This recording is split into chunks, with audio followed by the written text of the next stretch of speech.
Seguinte, amigo, vocês estão falando do Palmeiras, eu vi o campinho ali com o Felipe Melo, mas eu vou trazer uma notícia aqui em primeira mão da Central do Mercado, o interesse do Boca Juniors no Felipe Melo. Felipe Melo enfrentou o Boca 4 vezes esse ano na Libertadores, despertou interesse, inclusive dirigentes, no último jogo na Bombonera, a gente está vendo imagens aí, chegaram até a brincar com ele no túnel, no corredor, dizendo assim, ó, você tem a cara do Boca Juniors.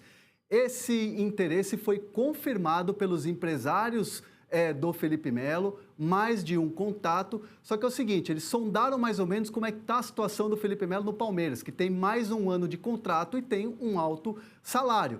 Já teve a especulação toda do Flamengo, queria fazer uma proposta, acabou desistindo do negócio. Agora é a vez do Boca Juniors ter um interesse no Felipe Melo. O Boca está resolvendo toda a situação dele agora, da nova diretoria, é o Burdiço, ex-jogador, que assumiu a diretoria de futebol do Boca Juniors, e o Gustavo Alfaro agora é o novo treinador, substituindo ao Barros Esqueloto. Então, as pessoas que entraram em contato com o staff do Felipe Melo disseram o seguinte, que vão esperar resolver toda essa situação do novo treinador para fazer um novo contato e aí uma investida. E aí vai ter que conversar com o Palmeiras, que já fez jogo duro com o Flamengo e, evidentemente, vai fazer jogo duro também com o Boca Juniors, que tem interesse no Felipe Melo. Notícia confirmada que a gente traz aqui no Central do Mercado, no Seleção, viu, amigos? Tá aí, notícia em primeira mão, então, André Hernan traz aqui, direto do mercado da bola no Seleção Sport TV, interesse do Boca Juniors no Felipe Melo do Palmeiras. Eu fico surpreso, não sabia, não imaginava que ele estivesse sendo sondado por outros clubes sul-americanos nesse momento.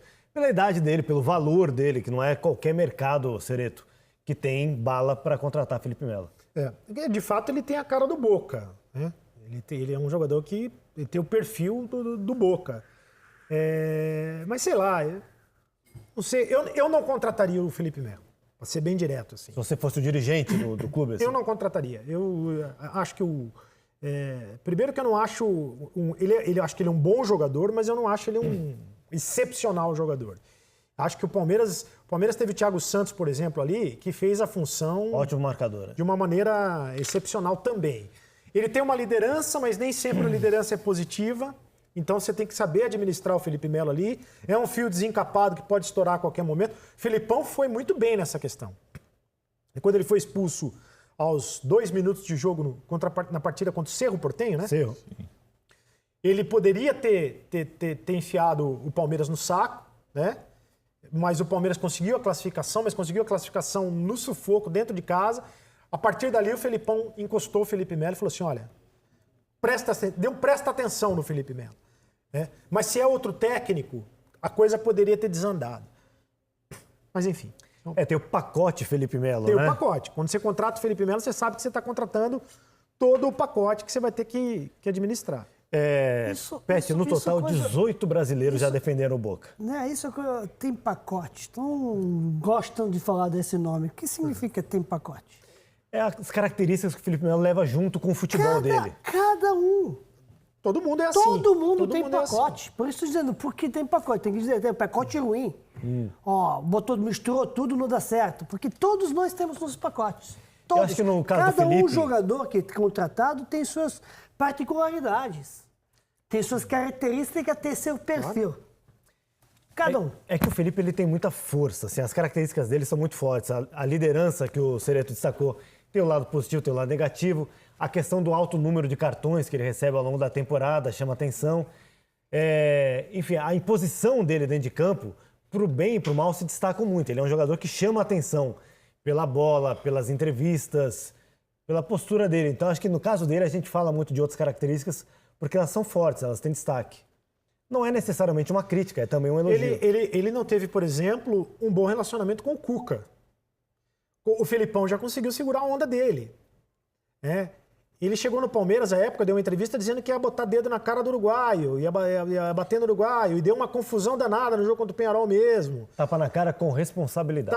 É um jogador que, às vezes, fala demais, e aí atrapalha o ambiente, conturba o ambiente. Mas não há dúvida que é um bom jogador. Ele é muito bom jogador, o Felipe. O problema acho que não é que o extracampo dele se destaca tão como ele se destaca em campo. O que ele faz em campo, uma boa partida, ou se toma um cartão amarelo, um vermelho, mas o destaque dele fora de campo, às vezes uma entrevista dele, um posicionamento dele, uma coisa extracampo dele se destaca bastante. Você conviveu no vestiário com ele em 2010, Copa do Mundo, e era uma liderança, ele tinha isso, ele falava mais no vestiário, ele gostava de pedir a palavra. Ele sempre em teve, determinados sempre momentos. foi uma característica do Felipe, né? Falar bastante, se expressar. Ele é um cara que se expressa bem, que sabe liderar, mesmo que às vezes alguns questionam essa liderança dele. Mas 2010 não tinha problema nenhum, até porque 2010 ele não era o Felipe Melo que ele é hoje, né?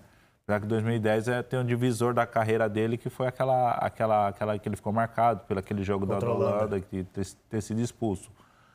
Mas, assim, eu nunca tive problema com ele. Quando nós estivemos juntos lá, os 60 dias que passamos juntos na preparação, ele nunca teve problema algum, sempre foi tranquilo. Como é que foi o vestiário depois desse jogo com a Holanda, 2010? Foi triste, né, Thiago? Foi bem triste, foi muitos jogadores chorando, mais no hotel, né? Ali dentro do vestiário ali foi mais um perplexo, porque o que tinha acontecido? Nós não sabíamos o que tinha acontecido, porque no jogo antes contra o Chile, após o jogo, o Maicon, que hoje...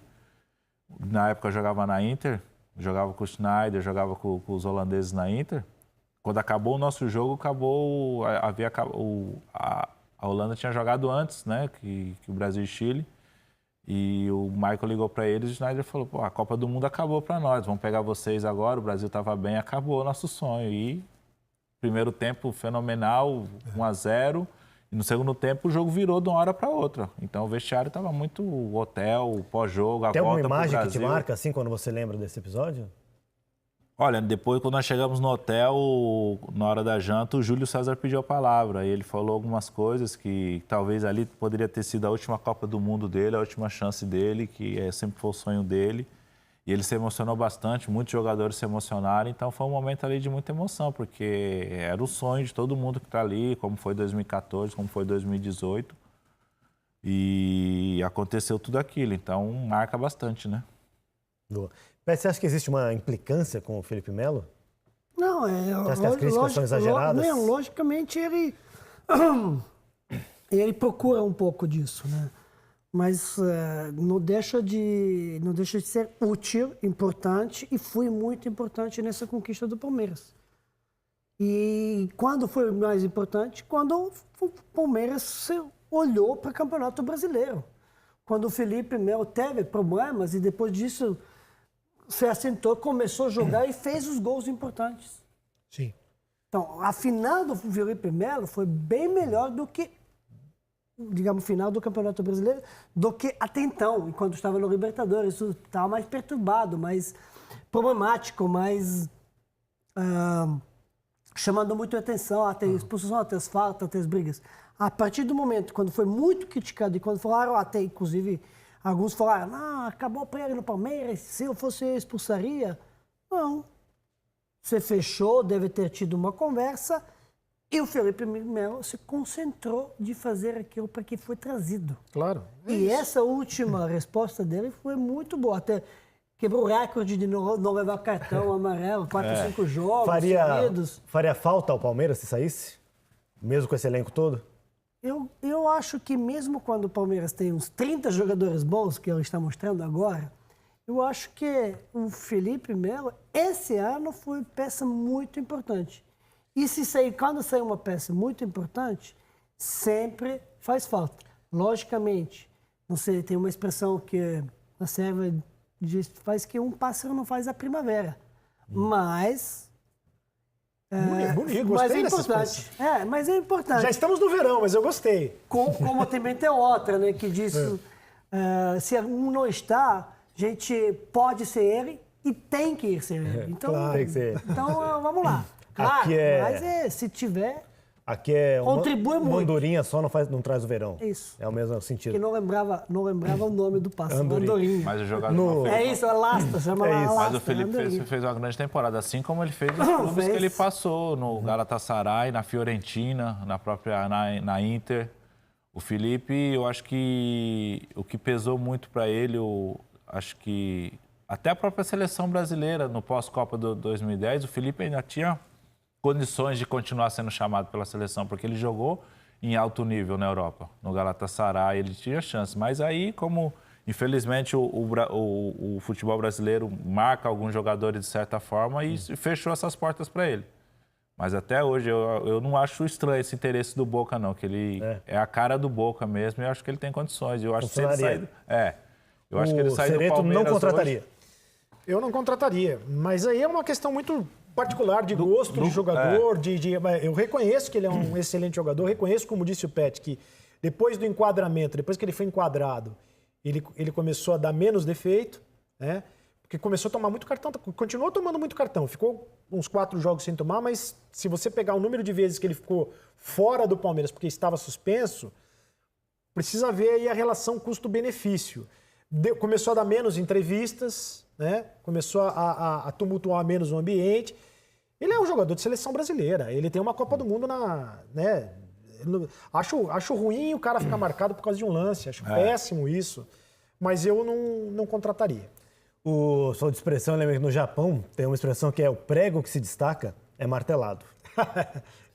Então o Felipe Melo ele se destaca, então ele acaba recebendo também muitas críticas, e nem todas justas. Claro. Mas essa expressão eu não aprendi quando morei no Japão, eu aprendi assistindo Velozes e Furiosos.